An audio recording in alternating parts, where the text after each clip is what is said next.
Poland's president vetoes MiCA crypto rules.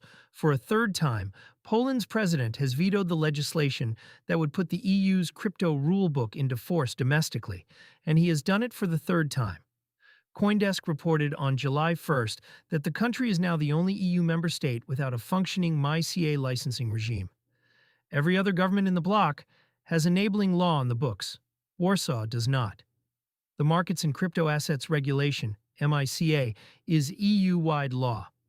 It sets one authorization standard for exchanges, wallet providers, and stablecoin issuers across all 27 member states. The catch is that each country has to pass its own national legislation, naming a supervisor, and switching the licensing machinery on. Poland's parliament passed that enabling bill. The presidential veto is what keeps blocking it. A domestic standoff, not an EU one.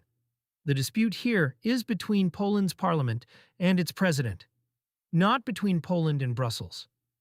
MiCA already applies. The missing piece is the national law that designates which regulator issues and polices the licenses. Without it, Polish crypto businesses have no domestic authority to apply to, and the transitional grace period that let firms keep operating under old rules is running out across the bloc. That timing is the problem. The EU's transition window for unlicensed firms has been closing throughout 2026, and companies in most member states have spent the year racing to secure authorization. As of late June, the bloc had issued 244 MiCA licenses, with Germany and France well out in front. Firms based in Poland cannot join that count because there is no Polish authority empowered to hand out the paperwork. The passporting trap, MiCA's headline benefit, is passporting. Get licensed in one member state, and you can serve customers across the entire EU without seeking 27 separate approvals. A crypto exchange authorized in Germany or Ireland can legally market to users in Warsaw. For a Polish firm, the veto flips that logic into a liability.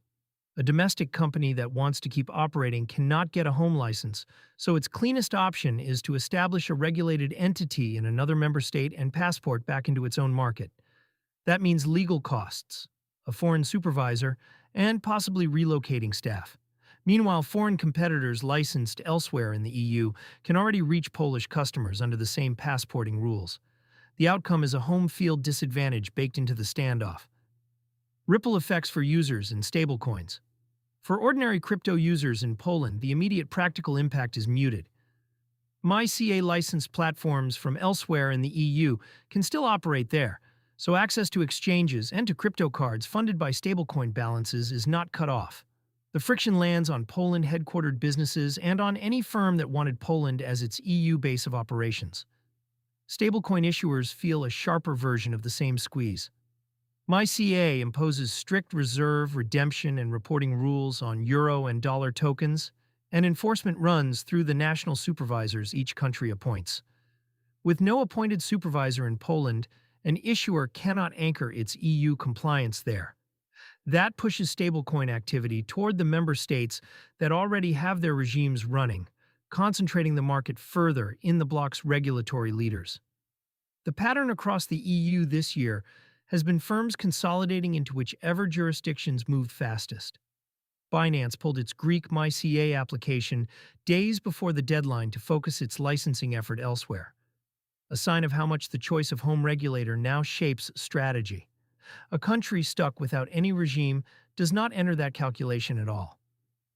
The road ahead, a third veto, signals a durable political fight rather than a procedural delay. Parliament can try again, or seek to override, but each round leaves Polish firms in limbo for longer. The rest of the EU has moved from writing MiCA to enforcing it. Poland is still arguing over whether to switch it on. For anyone running a business that touches Polish crypto markets, the working assumption for now is that a home country license is not available, and that an EU passport secured in another member state remains the only reliable path into the market.